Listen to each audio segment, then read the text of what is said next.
Hey, in today's English lesson, I'm going to teach you how to speak English fluently like a native English speaker using the simple rule of threes. Now, this lesson is going to help you speak English with more confidence. But if you want to continue studying with me on a daily basis, all you have to do is go to www.dailyenglishLessons.com. These lessons will help you go from an intermediate English learner all the way to an advanced English learner. So again, if you want to go to the advanced English level, all you have to do is go to dailyenglishLessons.com.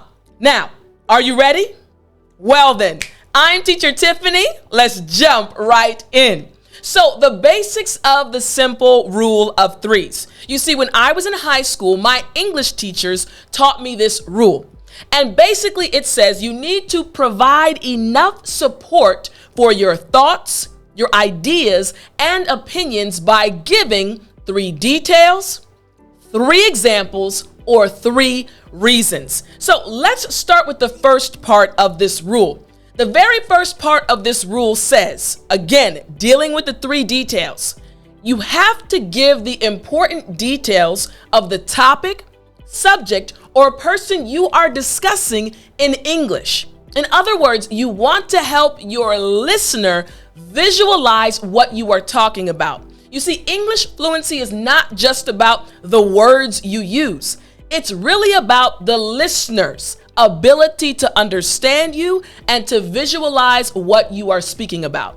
So let's say, for example, you were having a conversation with someone, and all of a sudden the topic came up of the beach. And they asked you, what do you and your friends normally do at the beach? Now you can give a simple response. We normally play in the water. Now, to be very honest, this is a good response, but it's not an advanced level response. Instead, using the simple rule of threes, again, the first part being 3 details, we can add more information. So, detail number 1. Big waves. Detail number 2, frigid water. And detail number 3, extremely salty. Now, even though we haven't given our full response just yet, simply with those 3 details, even you started to imagine the situation a little bit more, right? So let's dive into it and see what our response would be using the 3 details we just mentioned. So here's the response now, not a short response, but a fluent English response. My friends and I normally play in the water when we go to the beach. We love to plunge into the big waves. Even though the frigid water usually shocks us, we love being together in the water. The water is usually extremely salty as well, but we still love it. You see what happened, right? I counted out the 3 details. Again, part 1 of this simple rule of threes is, again, 3 details. So I gave you the 3 details in this response, a fluent English response. Now, within the response, you notice that there are things that are bolded. I want to teach you some new expressions and words. So the first one is plunge into. So repeat after me. Plunge into. Good. Again, plunge into. Excellent. Last time, plunge into. Great job. Now, plunge into, this just means to push something or into something quickly and forcefully. To suddenly start doing something actively or enthusiastically. So again, to push something into something. Now remember, from the response we looked at, we love to plunge into the big waves. We push our bodies forcefully into the waves. In English, we say plunge into. Now, the next word, maybe you've never heard it before. I want you to repeat after me. Frigid.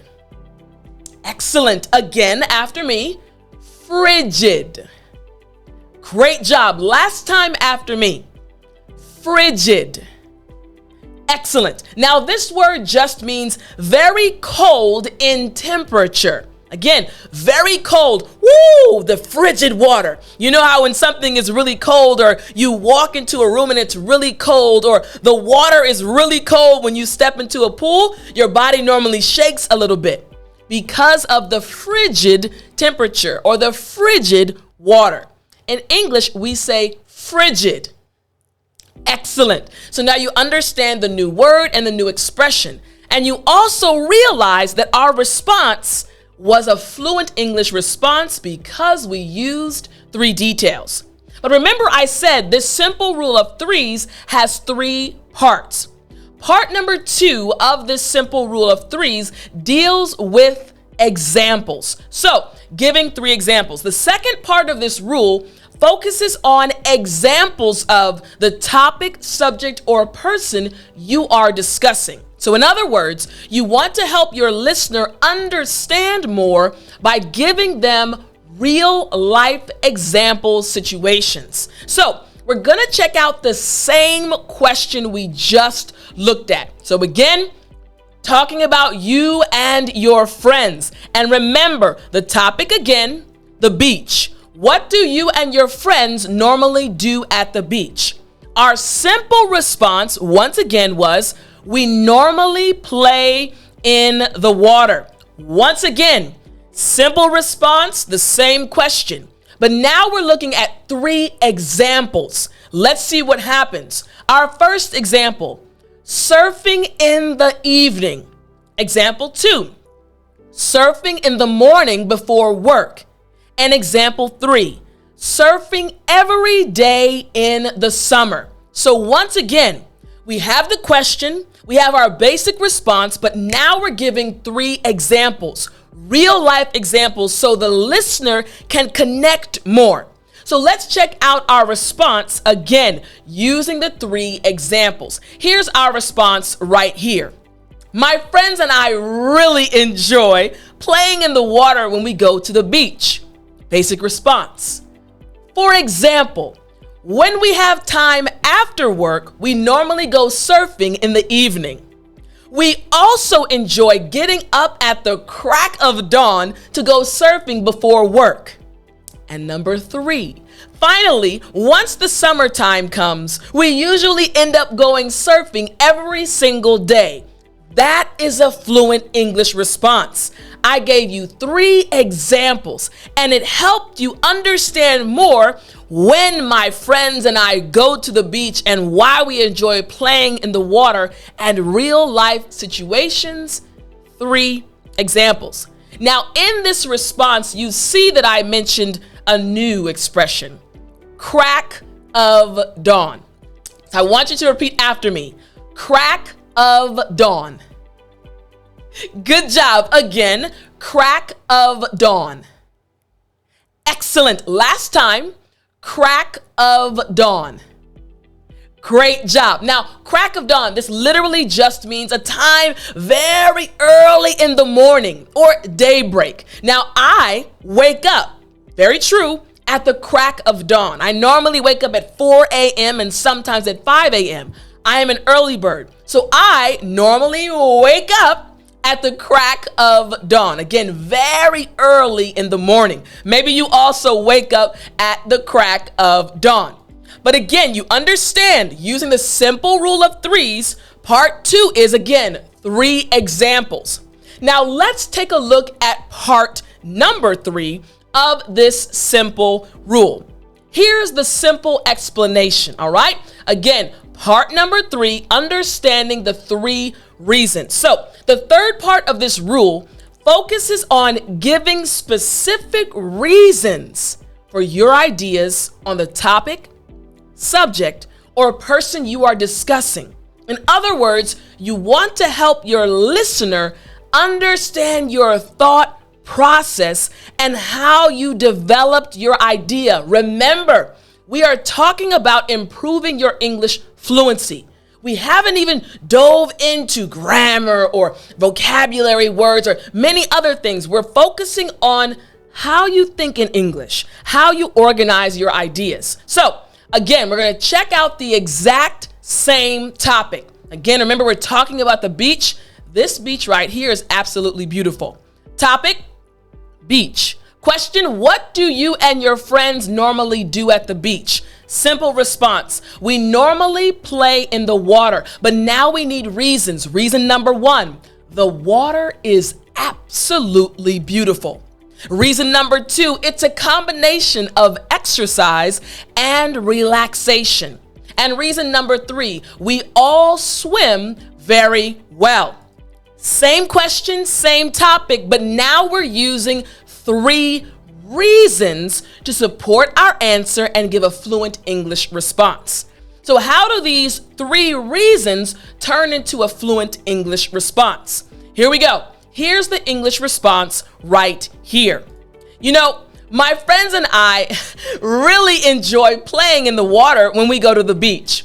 One of the main reasons we enjoy playing in the water so much is because the water is absolutely beautiful. Another reason is that playing in the water is a combination of exercise and relaxation. So it's really a win-win situation for us. Finally, since we all swim very well, we are able to stay in the water for a long time.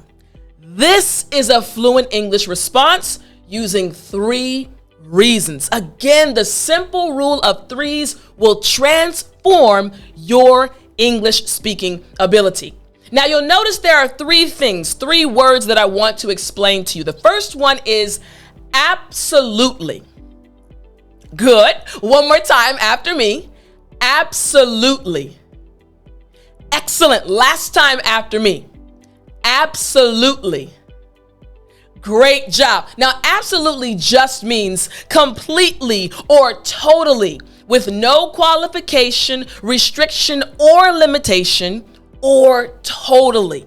So in my response, I said absolutely beautiful, meaning, listen, totally beautiful. There's no question about how beautiful it is. And again, we saw the beach. It was very beautiful. So in English, you can add absolutely when you want to say that something is completely or totally true. Now, the next one is also a very good one. I said combination. Good. Again, after me. Combination. Excellent. Last time after me. Combination. Great job. Now, combination, this word just means a joining or merging of different parts or qualities in which the component elements are individually distinct, right? So they both have their own individual characteristics, but then they come together. Combination. And remember, in my response, I said a combination of exercise and relaxation. 2 separate things that come together when we play in the water at the beach. Now, the last one I want to explain to you is win-win. That was easy, right? Again, after me, win-win. Excellent. Last time, win-win. Great job. Now, this literally just means when you're speaking about a situation in which both parties, right? Each individual benefits in some way. This is a win-win situation. You got money and I got money. You got food and I got food. In this situation, we are all very happy. Now, I said in my response that going to the beach and playing in the water is a win-win situation. We get to exercise and we get to relax, and you also get to hang out with your friends. A win-win situation. Makes sense, right?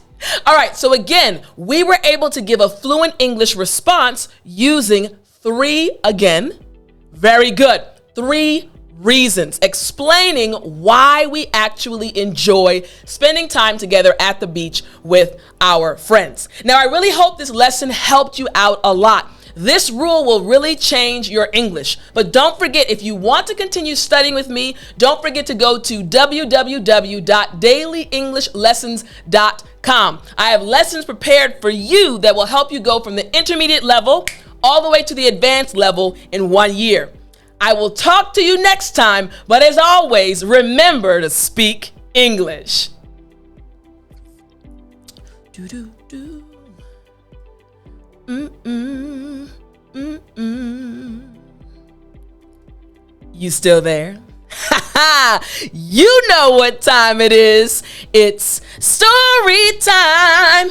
Hey, I said it's story time. All right, so I want to tell you a story about something that happened to me in South Korea. Now, this situation helped me learn a lot about myself. So, I've told you before that I enjoy hiking. I love being out in nature. So, one weekend, my friends had actually come to visit me in Korea. They came from America and they were staying with me. They were with me for about a week and a half. And one weekend, we decided to go hiking. We went to Sarak Mountain, a very popular mountain in Korea, a very beautiful mountain. It actually is my favorite mountain, my favorite place to go in South Korea.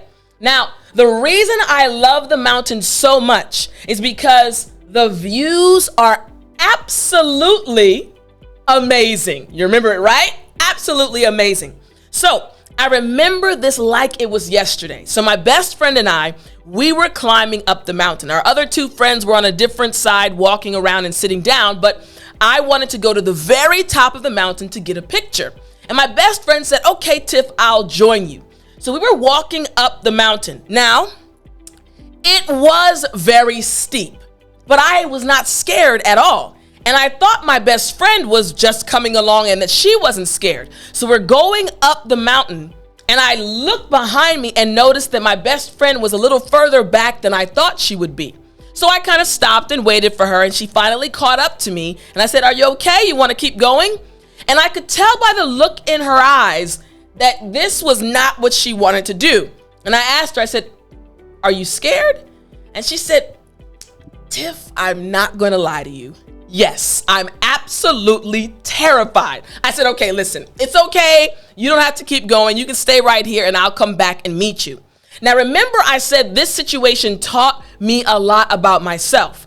I literally was not afraid at all. And it was extremely high. I wanted to get the picture. So I continued going up the mountain to get to the very top. It took me about 10 or 15 more minutes to get to where I needed to be. And I left my friend behind me. My other friends were down there as well, so it was okay.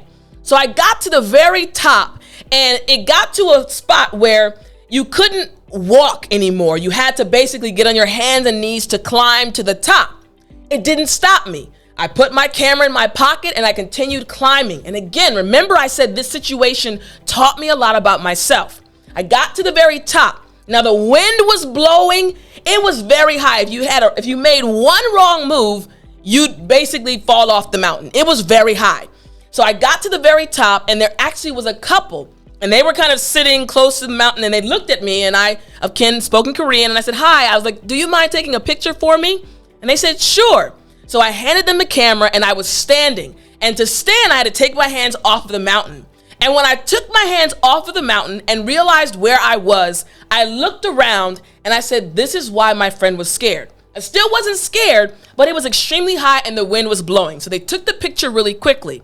And when I took the camera back from them, I thought to myself, man, this is really how my life has been.